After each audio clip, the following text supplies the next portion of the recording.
பவுலை போல நாமும் கடலிலே கடந்து வந்தோமே, எல்லாம் கப்பலில் இருந்து தூக்கி எறிந்தோமே.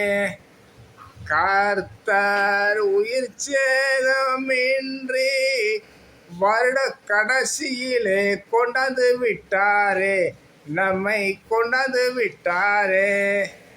அவருக்கே மகிமை துதியும் கனமும் செலுத்துவோம். இயேசு ராஜா அதி சீக்கிரத்திலே வரப்போகிறார்.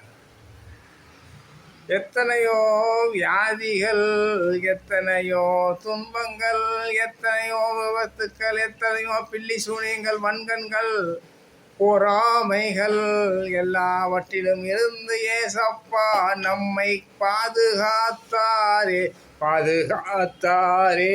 அவர் நல்லவர், அவர் கிருபை என்று உள்ளது, அவர் கிருபை என்று உள்ளது. ஆம் பிரியமானவர்களே, இந்த வருஷ கடைசியிலே கிருபை அதிகமாக வாங்கி கொள்ளுங்கள். கர்த்தருக்கு நன்றி செலுத்திக் கொண்டே இருங்கள். தூவவர்க்கம் பரலோகத்தில் சியோனுக்கு போய்கொண்டே இருக்கட்டும். இயேசுவின் நாமத்தில் உங்களை ஆசீர்வதிக்கிறேன். வருட துவக்கம் மாறப்போகிறது. God bless you. Amen.